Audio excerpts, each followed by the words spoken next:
Well, I'd just like to say how pleased and happy our players, our team, our coaches, our entire family is to have an opportunity to play in a national championship game. I'd like to welcome all of you here, our fans, all the people who have supported, our program throughout the course of the year, to the national championship game. I guess when you play in a championship game, you expect to play a really good team, and Clemson certainly is a really good team, and this is the kind of games that, players look forward to playing in if they're great competitors, and we obviously have a lot of great competitors, and so do they. So this should be an outstanding football game.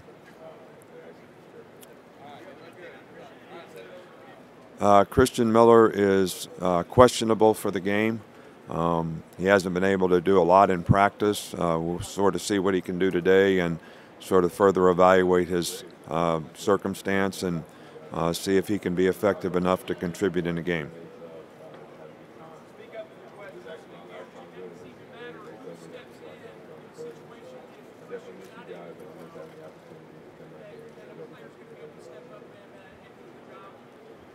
Well, obviously, it's an opportunity for someone else. We've lost a significant number of players at that position, starting with, Terrell Lewis, Chris Allen, now Christian Miller, which was a position that we thought was somewhere we had a significant amount of depth.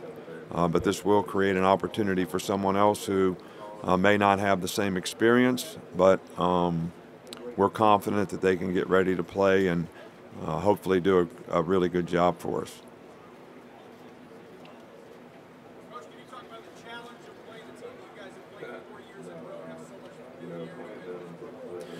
Well, I think this sort of has become a little bit like someone you play in your league because we have played, several years in a row now. I'm sure they know a little more about us. We know a little bit more about them. I think that, players still look at, each game as a new challenge. And certainly I think that's going to be important because really good team that you're playing against, which is what you should expect, in a game like this. And I think the players are going to have to focus on what's in front of them in terms of trying to get the kind of execution that will help them be successful in the game and certainly play with the kind of discipline that's not going to give the other team, opportunities because of whether it's mental errors, penalties, things like that that are even unforced at times that, can be an advantage to the other team.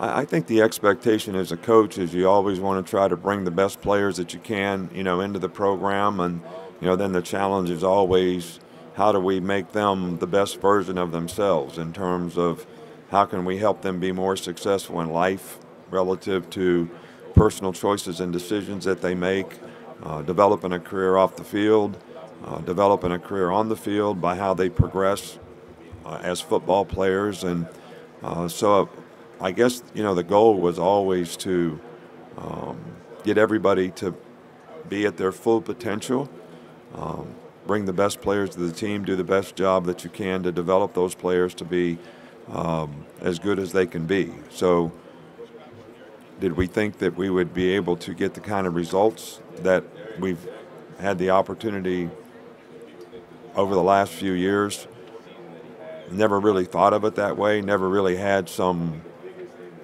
We always talk about focusing on the process, so we were, and the process is very simply what do you have to do, define what you have to do to be successful, which is what we tried to stay focused on, and that certainly worked well for us.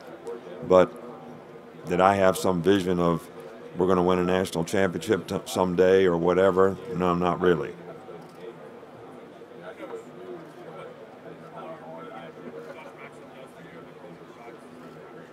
I'm sorry.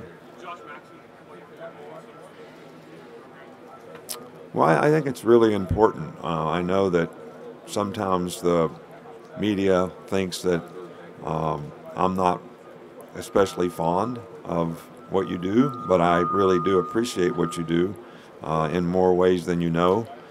Because you do bring a lot of attention to our sport. You create a lot of interest in our sport.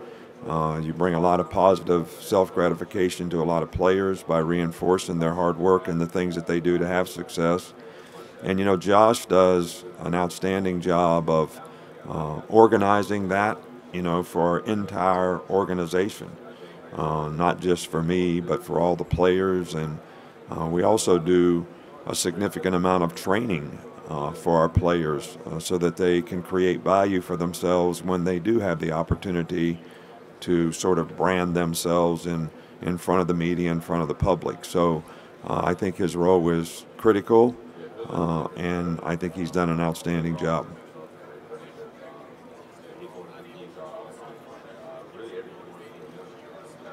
I can't hear at all.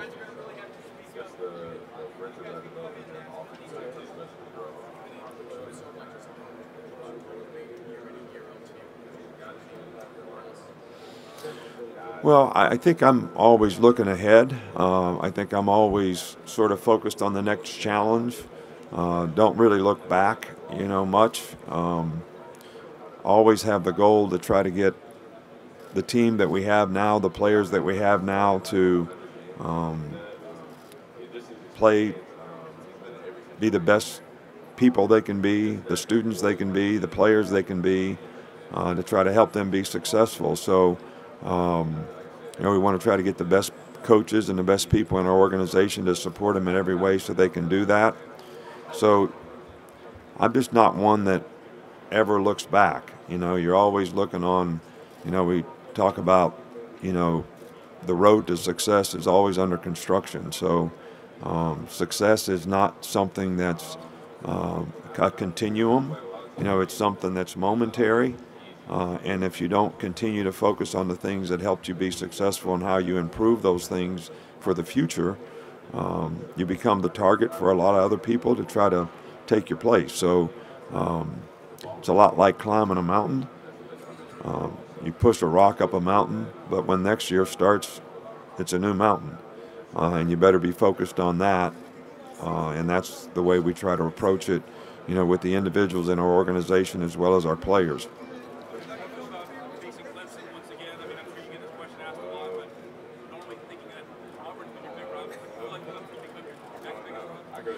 Well, we don't really sort of look at it like that, like, who's the biggest rival. We have a tremendous amount of respect for Clemson. I mean, they should be congratulated on what they've been able to accomplish. I think Dabo has done a really good job there for a number of years to create the kind of consistency that he has in the program and the success that they've had. And it's no surprise to me that we do have the opportunity to play them again, and we have a tremendous amount of respect for their team and what they've done. And I think because rivalries sort of get promoted by, really good teams, really good programs, playing each other, because those games have a tremendous amount of significance. And I don't think this one is going to be any different.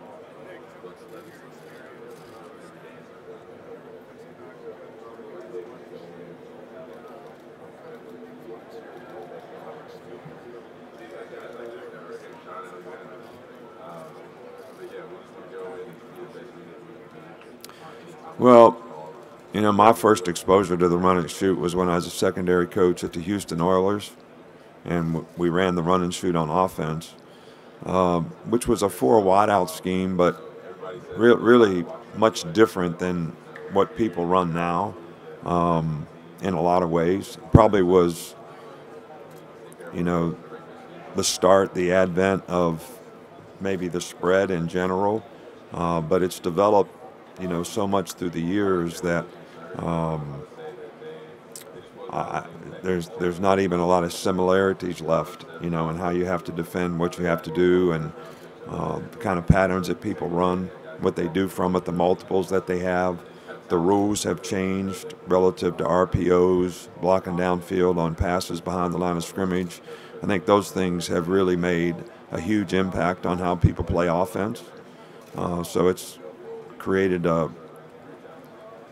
a lot of adjustments and adaptability on defense. So that was my first experience in it, so I guess that was the starting point. But how much it carries over in this day and age, I can't really tell you because it's changed a lot.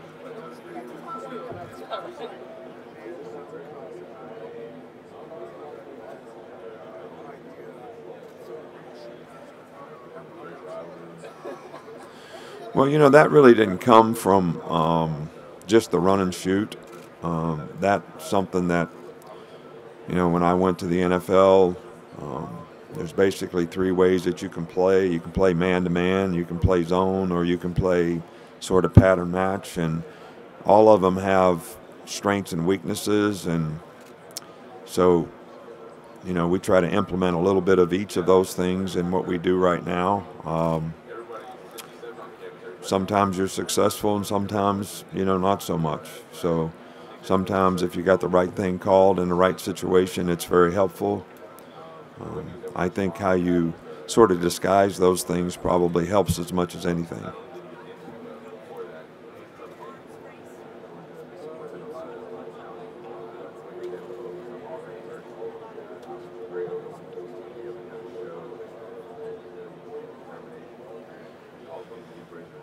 Well, I can't speak for other programs.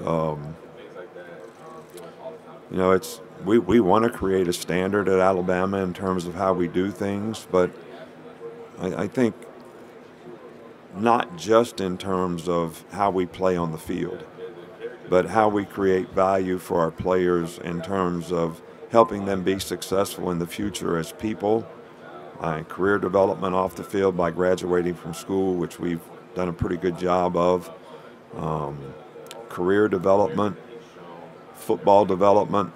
I think, being successful is really the same formula, whether it's as a football player or being an executive at Apple. So we try to teach our players that, and hopefully some of the experiences that they sort of have competitively as football players can carry over and help them be more successful in life. So there's a bigger standard than just what happens on the football field in terms of what we try to accomplish with our players. And but I really can't speak for the other programs. I know, since we started the playoff type system, whether it was 2 teams, 4 teams, it became everybody's goal to try to get into playoffs and minimize the importance of bowl games and some other things. But so there's some good and bad in all that.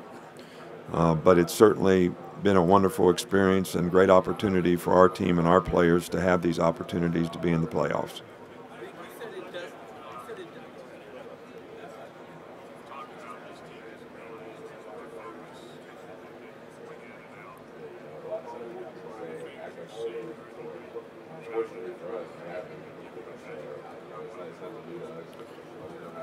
Well, it's something that you're always trying to get players to focus so they can pay attention to detail, play with discipline. And I think those things are very, very important, especially when you play against really good opponents, because when you play against good opponents, you can get exposed if you don't do things fundamentally correctly, which takes a certain amount of focus and attention to detail to be able to do that, whether it's taking the proper steps to block somebody, whether it's taking the proper steps to play the right technique in coverage, play your gap up front on defense. I don't think any position is immune from, that. And then you have the whole collection of, okay, we have 11 guys out there, whether it's on offense, defense, or special teams, and everybody has an assignment and a job to do, which takes a bit of communication and teamwork and togetherness, which takes a lot of focus and attention to detail as well. So I think it's a critical factor. I think it's more difficult sometimes when you have a lot of distractions that can take you away from your focus. So I think it's really important for players to be able to stay focused on thinking about what do we have to do to win. What do we have to do to win? But focus on what's in front of them, one play at a time, in the game, rather than looking at the scoreboard and letting that affect how you perform, how you play, how you focus.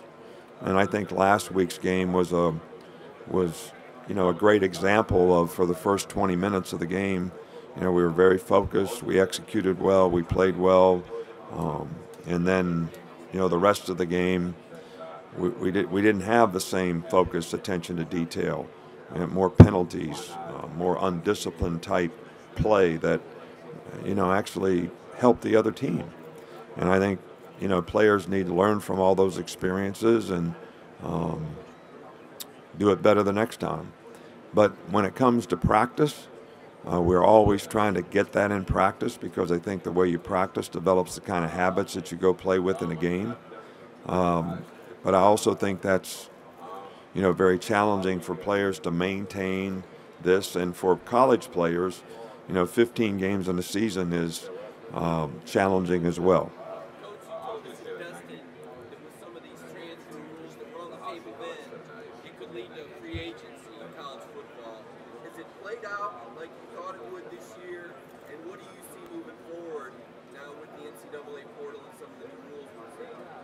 Well, I'm really not certain, and I can't really speak about this year, because I think those things are sort of in the future, for this year, as to what happens with, players, whether they decide to go out early for the draft, or whether they think that they would enhance their career by, going someplace else, as whether it's a graduate transfer or whatever it might be. But I don't have a lot of evidence right now based on we're still playing, we're still focusing on this season, haven't even paid a lot of attention to what's happening, other places, to be honest. So don't really feel like I can answer that effectively.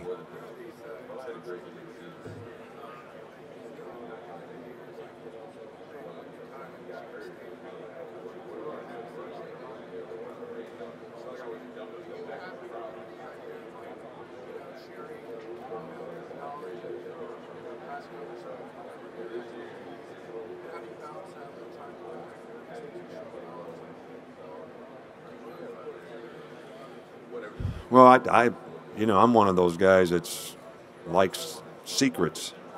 I don't like for people to know what we do, how we do it, what the best way to improve it. But I think it's more and more difficult because of social media to not have some of that stuff get out there in terms of what you do, how you do it. So does it make it more difficult to sort of control internally what you're doing, how you're doing it, when it becomes public knowledge and information, because it's out there in social media? It's the way of the world right now. So you do the best you can to control it, but I don't really ever get upset about it if we can't control it.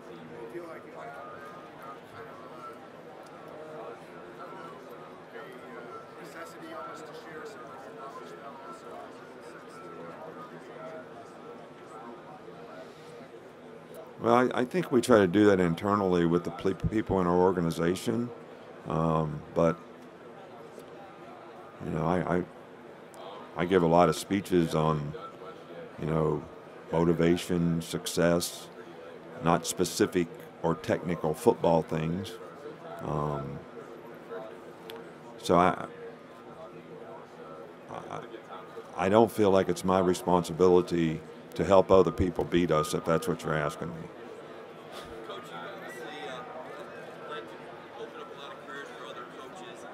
You and Kirby Smart maintain such a positive relationship, even while you've been competing for the SEC championship these last 2 years. Well, first of all, I'm pleased and happy that a lot of guys that have been in our organization with us and done a phenomenal job. But they did a phenomenal job, and they were motivated because they had personal goals and aspirations for things that they wanted to accomplish, whether it was go from an assistant to being a coordinator to being a head coach someday. So I appreciate what they did to help our program be successful.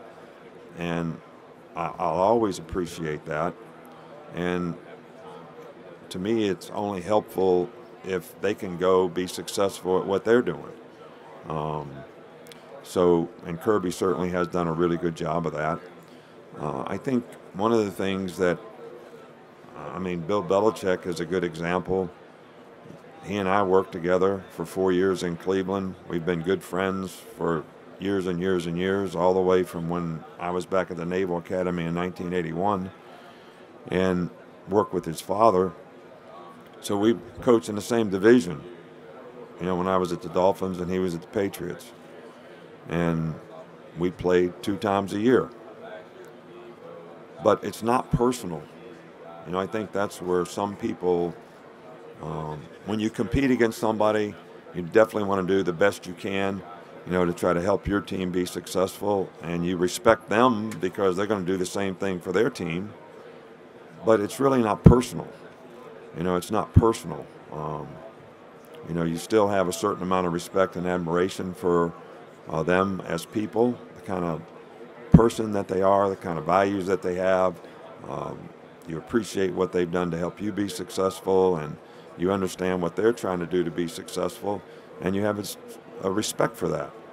And I don't think that's unhealthy in any way, shape, or form. So, and we certainly have a lot of respect for Kirby and what he's done at Georgia, and the very, very difficult games that we've had in playing them the last couple of years. You mentioned secrets a minute ago and not wanting that to get out.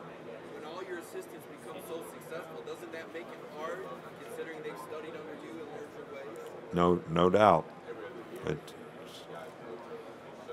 That they get to pick and choose which parts of what we do they'll utilize, which is, and what they want to do themselves to try to, maybe make it better. I did the same thing when I was coming up. I learned a tremendous amount from whether it was George Perlis at Michigan State or, Bill Belichick at the Cleveland Browns. I don't think I ever worked for anybody where I didn't learn something that was either a good way to do it or maybe this isn't such a good way to do it. But that's what knowledge and experience, that's how you kind of gain it and decide what you feel is best for your program. And then when you get the opportunity to be a head coach, you can try to implement it the way that you feel that you can put the mark on having the best chance to be successful in your organization.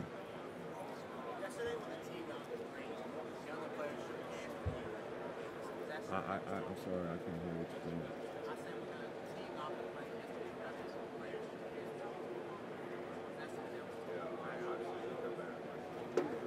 I'm sorry, I cannot hear or understand your question.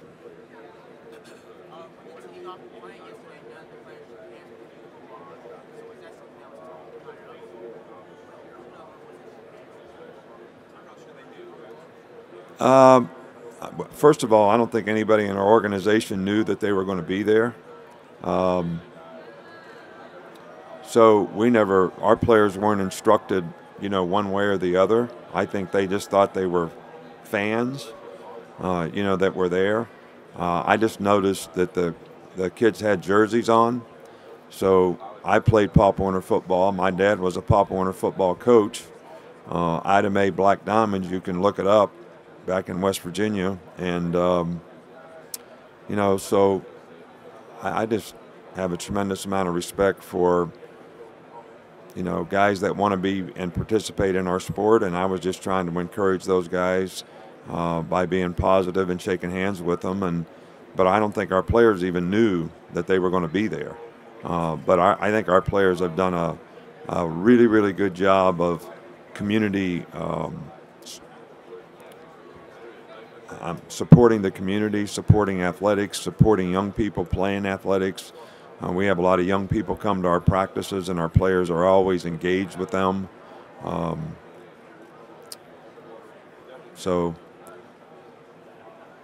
I don't think anybody really knew that team was going to be there, and I didn't know either.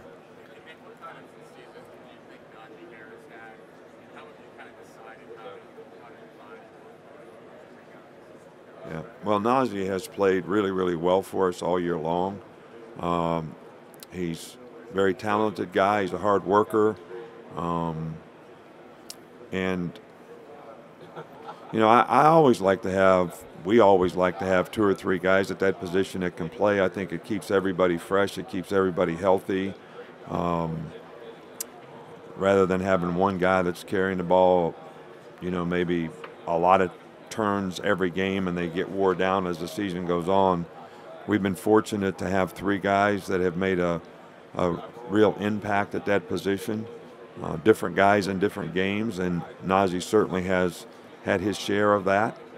I'm sure, as any competitor would like, he would love to play more and get more opportunities, but I think his time will come, and he has improved each year, and we try to get him to stay focused on what he needs to do to continue to improve as a player, and when he gets his opportunities, take advantage of them.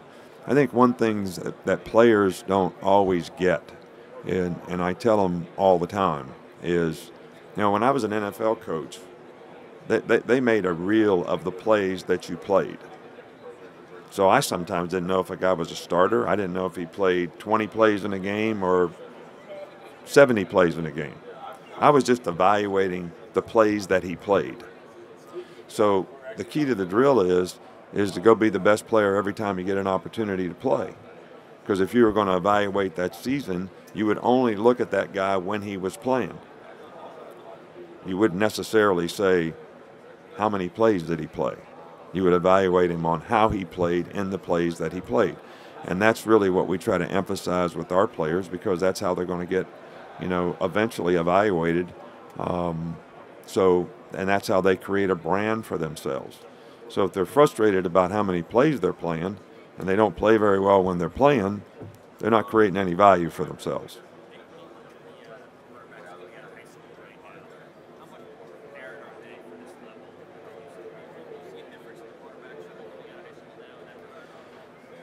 Absolutely. I think that the way offense has changed, there are more athletes that develop at the quarterback position from whether it's Pop Warner, junior high, whatever, through high school, because systematically there's a lot more carryover than there once was, I think, and what it takes to play at the position. So, you see a lot of guys that played similar type offenses in high school that have a pretty good knowledge systematically when they come out. And everything in college is not based on a drop back pass, which is like maybe it used to be. Run the ball, have drop back passes and play action passes, where reading coverages and things were, very important. Now you have an offense where a lot of plays are made in the passing game and the running game based on one singular read, which is pretty simple for the quarterback. So, and I think there's a lot more carryover from high school to college, in those sort of systems, which people refer to as the spread. There's different versions of it, obviously. So I do think there's a lot more emphasis on development of players when they're younger, camps, good coaches at that position that, sort of help guys develop. And everybody wants to be a quarterback. We have a little kids camp where we have between 1,000 and 1,200 kids between, 8 and 11 years old. And of the 1,000 kids, 500 are at the quarterback position. So but out of that bunch, there's usually a couple good ones.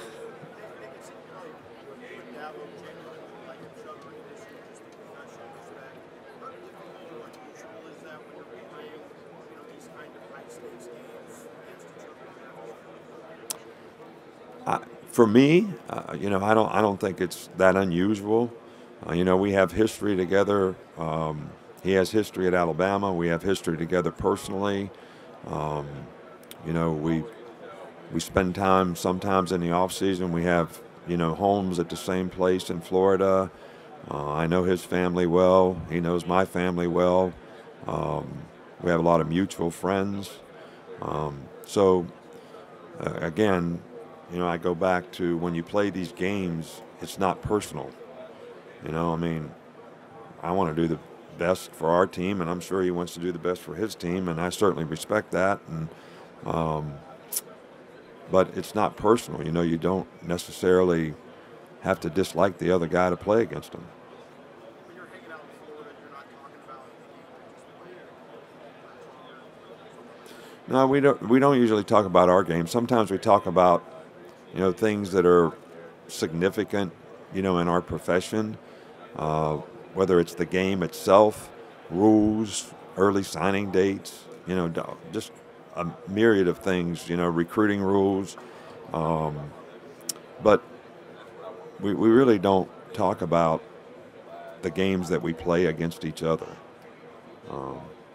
So.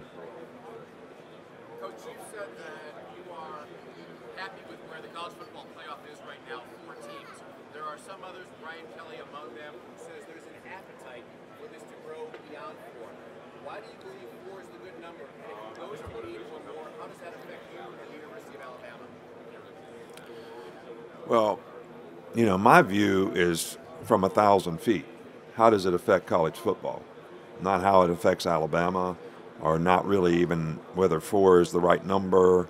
You know, I think when we had 2, you know, there was a lot of speculation all the time about was there another team that should have been one of those teams. I think since we've gotten to 4, I think in most cases the best teams have always been in the playoffs. They may not have been ranked exactly 1, 2, 3, 4, but the committee has gotten the best teams, you know, in the playoffs. There's always been speculation as to somebody else should have gotten in, but there's speculation in the basketball tournament, and they have 68 teams, and then they have a 2-hour show on the teams that got in or didn't get in or whatever. So I don't care if we have 68 teams in the playoffs, you're going to have that. So as long as you get the best teams in the playoff, I think that's fine. I think my issue and concern is there's been a unique bowl games have made college experiences unique for a lot of student athletes, programs, teams over the years. And I think the bigger the playoffs become, the less significance bowl games have. I said that when we started the playoff. I said it when we expanded the playoff last time. And it's true. You know, there's players that aren't playing in bowl games. I mean, playing in the Sugar Bowl used to be a big thing. Used to be a really big thing. Playing in the Cotton Bowl, that was a big thing. Playing in the Orange Bowl, that was a really big thing. Playing in the Rose Bowl, because I coached in the Big Ten for a long time, that was huge. It was huge. Now we have players that choose not to play in those games because they're not in the playoffs. All right, so is that good for college football? I don't know. I mean, it's for everybody to answer for themselves. From a media standpoint, because there's so much attention on the playoffs, I can see why a lot of people in the media would like to see the playoffs expand. But there is an expense to that, and that's you minimize the importance of bowl games for a lot of players who had successful seasons. That used to be the unique thing about college football, is a lot of people got a lot of positive self-gratification for having a good season by going to a bowl game and getting rewarded to play another game against another good team. Obviously, you recruit nationally, but with Jonah Williams being in Northern California, how difficult or easy was it to get him? And how did you help him? Well, you know, we do national recruits, so there's a lot of guys that, you know, come up that we evaluate that we think are very good players, and Jonah was certainly one of those guys. And, you know, some guys are interested in, you know, leaving home, and some guys want to stay close to home, and I think that has a lot to do with the family. I think there were some connections back to the east with his family, and I think, you know, they live in Jacksonville now. So, and, you know, we thought Jonah was going to be an outstanding player, and he certainly hasn't disappointed us. He's really played very, very well for us. He's smart. He's a great student. He's graduated. And, you know, he's probably one of the best players at his position in the country. So, but, you know, we have guys from all over, quarterbacks from Hawaii, you know, we got guys from Florida. And How much did this high school team having so much success, how much did that help the evaluation process? when we look at a player, we really evaluate the player almost like we did for the draft, you know, from our standpoint. I think players that's playing successful programs probably get a little more attention, not from us, but from media circles that maybe make us aware, of certain players. But we evaluate everybody like it's the draft, so we have critical factors for what we're looking for at every position. And when we evaluate the player, I really don't know how many stars a guy has or anything else. We're just kind of, does he fit what we want at that position? Is he the kind of person? Does he have the kind of character, intelligence, size, speed? And does he meet the critical factors that we look for at that position? And then we decide whether we're going to recruit him or not.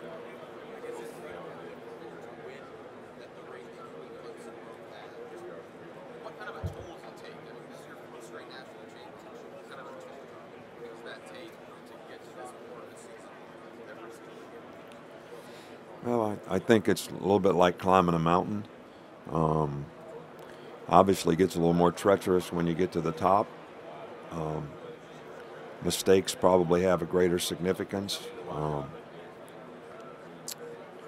But I think the way we approach it, and I mentioned this earlier, is, all right, we start at the bottom. You're pushing a boulder up the mountain. And every year you got to start over. But I do think, whether it's Clemson or us, that sometimes when you do it consistently, you become the mountain a little bit, because everybody's always playing their best game against you and looking forward to playing you. And I think that's what takes a lot of consistency and focus and discipline and preparation, which makes that makes it a little tougher for the players, I think. Just like, if you look at we've played LSU, Mississippi State, Auburn, Georgia, and Oklahoma in the last 5 or 6 games. Now we're going to play Clemson. All right, so, and I think 15 games are a lot for college players. So it's one thing I didn't mention about expanding the playoffs. Does that mean we're going to play more games? Better put more guys on scholarship because, just like right now, we have significant injuries that are affecting certain positions on our team. And I'm sure, most teams at this point would have the same. Hey, you bring in some guys to speak to your team. I was honored enough to be able to do that. What's the point? What did you really want to get across to your kids, and how is that turned into something bigger and better for you? Well, I think that it's a part of what we call our personal development program. And we want to take people who have had real life experiences. Sometimes they're athletes, sometimes they're not. And they share their experiences, with our players. And hopefully those experiences are going to help them make better choices and decisions in the future so that they have a better chance to be successful. And it's something that we continue to try to do for our players, and it's all about, your life choices and decisions have tremendous consequences, and we want our players to understand the consequences of good and bad behavior and how that can affect their future. So we want positive examples for choices and decisions that they can make and role models that they can use, and we also want to take other people's life experiences that maybe their choices and decisions had an impact, maybe not in a positive way, so that maybe they can avoid some of those traps. I feel like since you played in this game in multiple years, some of the guys who have played in it before, have you utilized them for the younger players maybe playing in the game for their first time since it's such a big game? I know you like to keep it game to game, but it is the national championship, and it's pretty special for you guys to play in it. Well, I think that, we do have some players that have played in this game before, and I think that, young players, no matter what you try to do, maybe will have a little more difficult time understanding the significance of, a game like this. But I still think what we try to get our players to focus on is not the game itself and the significance of the game or the importance of the game, but what do you have to do to be successful in the game? And you got to focus on what's in front of you, which is the next play, regardless of what happened on the last play, and how can I fundamentally execute and just do my job at my position so it's going to help us offensively, defensively, on special teams, be able to have the best chance to be successful against, other really good players. So that's what we try to get our players to focus on. And it's about execution. It's not about the scoreboard. It's not about external factors. It's about here's the field, here's how big it is. It's 100 yards, long and 53 yards wide, and we have to go out there and take the right steps and do the right things and make the right reads at quarterback and play the right gaps on defense and do it with good fundamental technique, because you're going to get exposed when you play against good players and you don't do that. Nick, what can you say about Tua's progression from this point last year to now? Well, Tua's a special guy in terms of his work ethic, the kind of person he is, the drive that he has to try to be, really a good player. And he was a good player last year. He has made progress. I think his experience and knowledge that he's gained through the course of this season has helped that. He's got good players around him, and he's certainly done an outstanding job of distributing the ball and taking what the defense gives so that, all those players have, chances to be successful as well. So he's done a really, really good job for us. He's one of the best players in college football, and hopefully the players around him will help him continue to do that.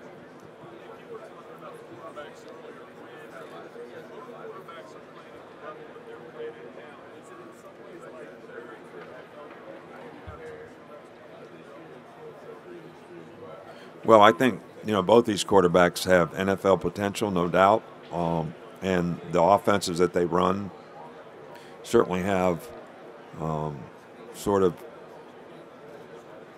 some elements of drop back NFL passing, type game, and both players executed extremely well. So, therefore, playing against them is a little bit that way. Yes.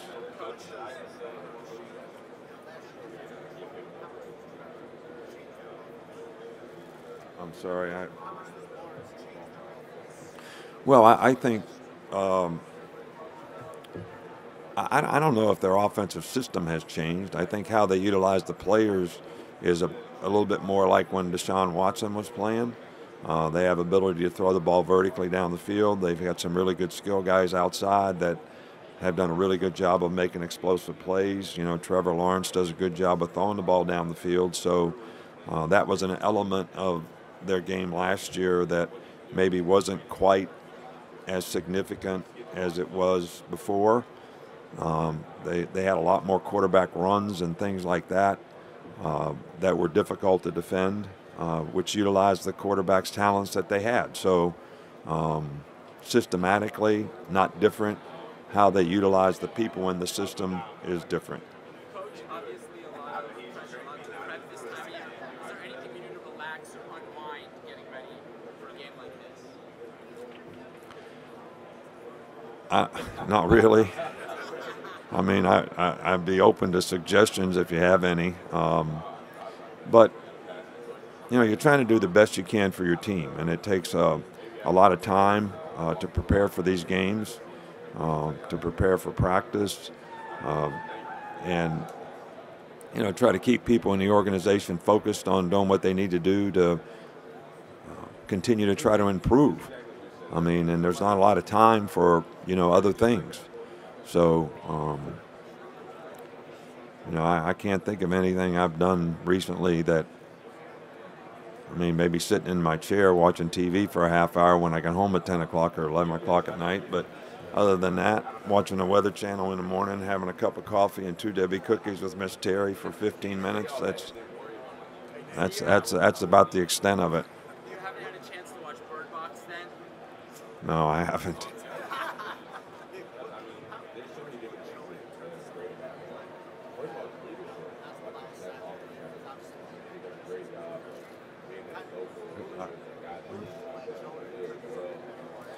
Well, I talked about Jonah before, and he's, I think, one of the best linemen at his position, one of the best tackles at his position in the country. He's smart. He's very athletic. Great person. Has really good work ethic, and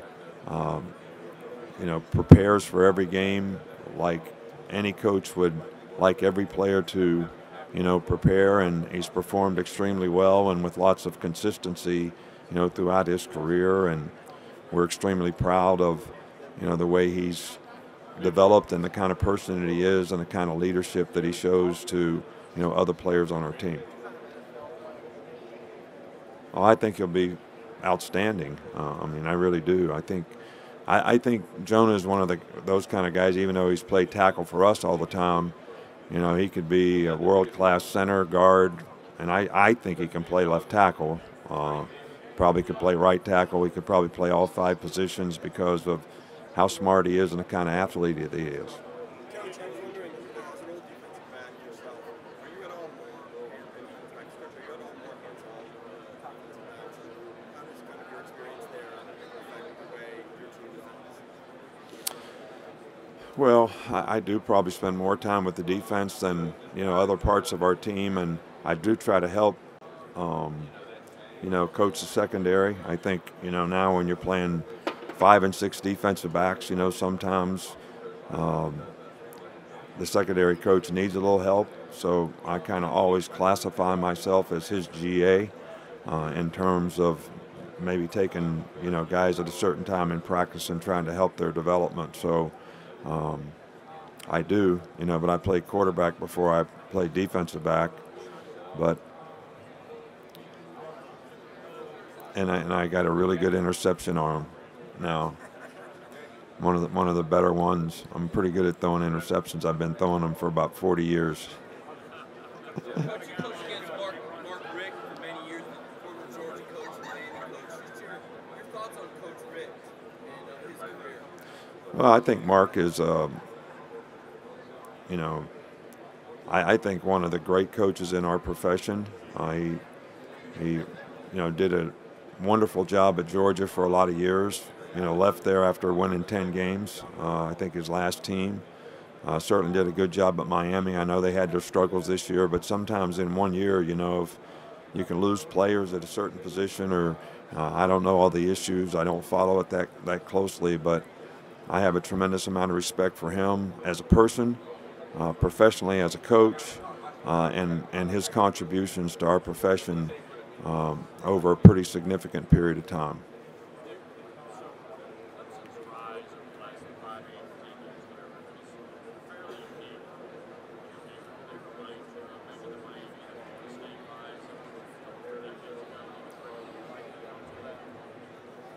Well, I think, Clemson's always had a pretty good program. They were, a little bit like Alabama, through the years. They've had some really good years, and I think, since Dabo's been there, they have, been consistently successful and done a great job of recruiting. They've done a really good job of developing players. They've had really good continuity in terms of what they're trying to do and what they're trying to accomplish. And I think their success really reflects that. So, and I think that the programs that you mentioned did the same things. So.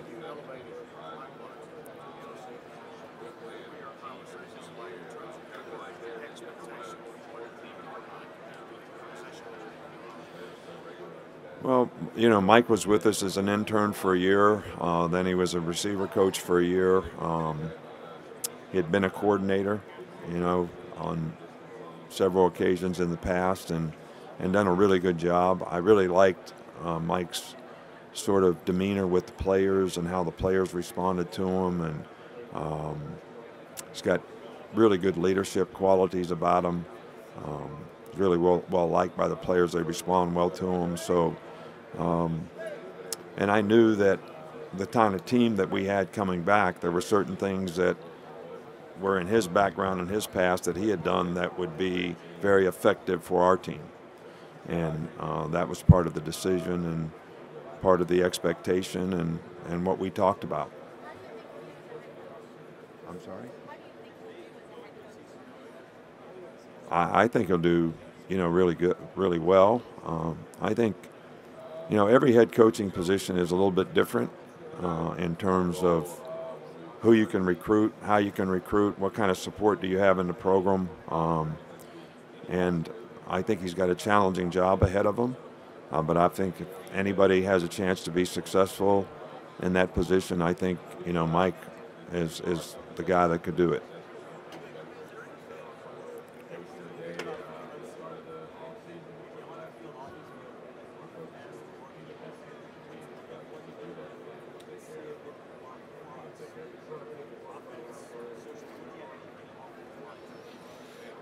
Well, we have a tremendous amount of respect for their program, and we're always looking at successful programs to see if there's something that would improve our program. And I can't think of anything specifically that we've done with Clemson, but we do that to try to evaluate how we can improve quality control of what we do in all areas.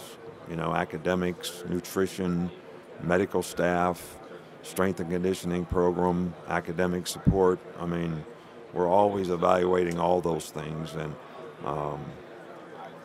and any successful program obviously is successful for a reason.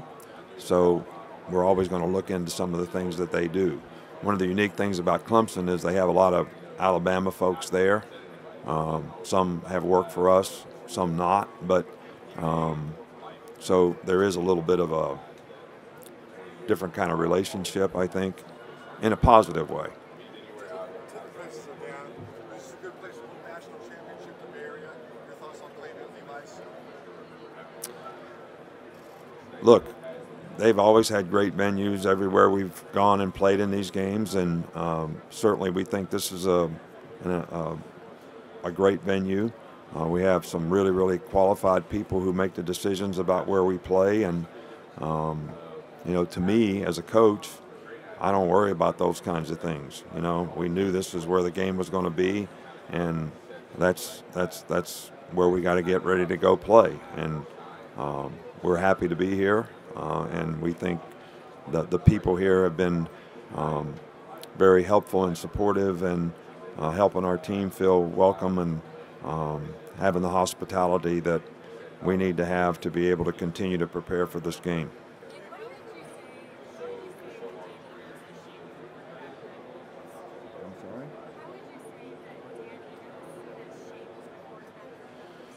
Dan has done a really good job. He's very knowledgeable. I think the players have a lot of respect for him. Really good quarterback coach in terms of technique and fundamentals, which I think has helped the development of our players. And I think it's really helped both of our players play well in terms of what he's done. I know the players have the utmost respect for him in terms of how he prepares them to get ready to play the game, and they've had success because of it.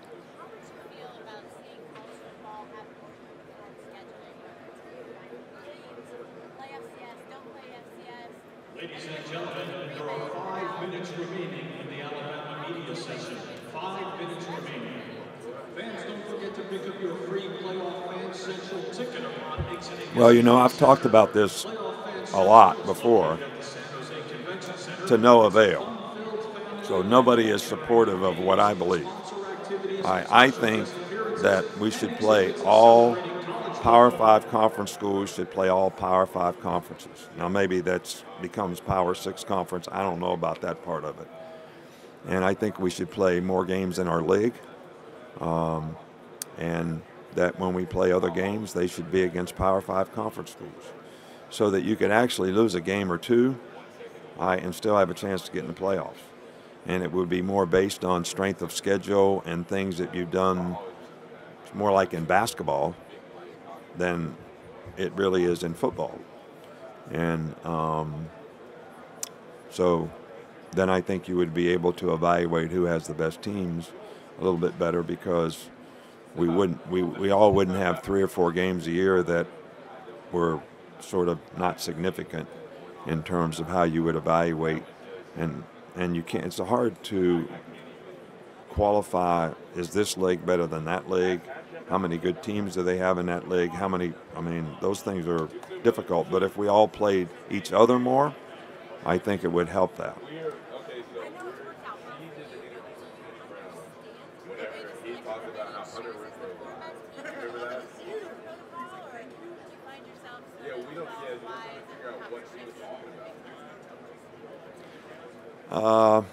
I don't. I don't honestly know exactly all the things the selection committee does, to make the decision. I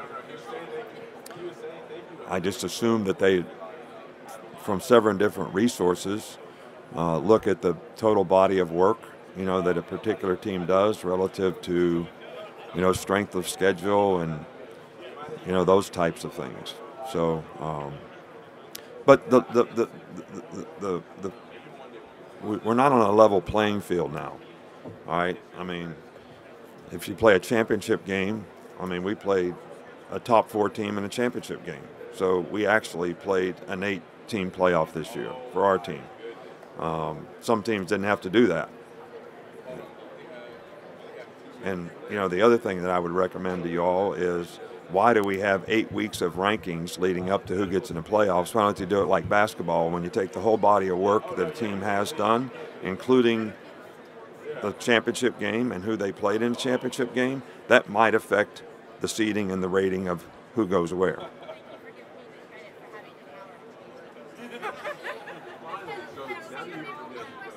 For you, hey, you're on TV all the time. You got the voice, man. I'm just trying to give you some food for thought.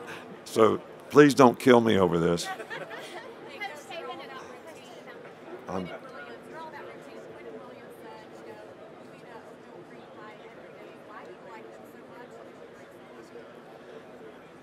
absolutely brought them with me. I don't know why I like them so much, but I've been eating them for as long as I can remember. 2. Small kind, not the big ones with the gooey stuff, and 1 cup of coffee, 6:15 every morning, watching the Weather Channel. That's how we do it. So.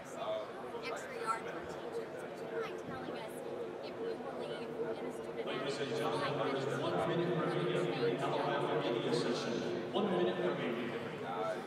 I don't think there's any question about it. I know that every guy in our program, it's our goal to help them be more successful in life because of their involvement in the program.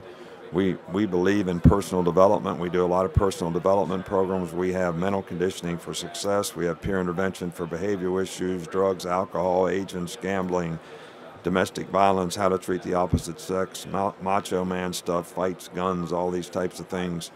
To try to get the players to understand the consequences of good and bad behavior. We have leadership seminars to get them to understand how they impact and affect other people.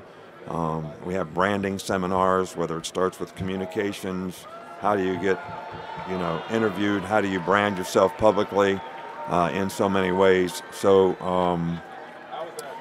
we are trying. And it works with certain players. Certain players respond very well to it, mature, actually make significant changes, and other players not so much.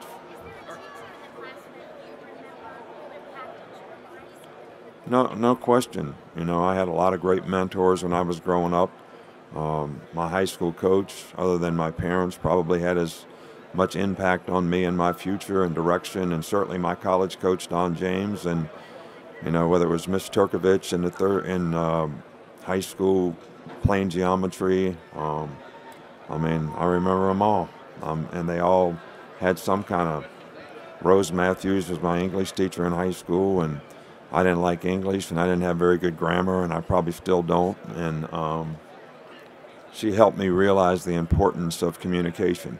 What we try to emphasize with our players, probably the 2 most important things in developing a successful future, is your character and your ability to communicate. And we're always trying to get guys to make the right choices and decisions to develop those things. All right, Coach, that's all the time we got today. All right. Thank you. Good. Thank you all.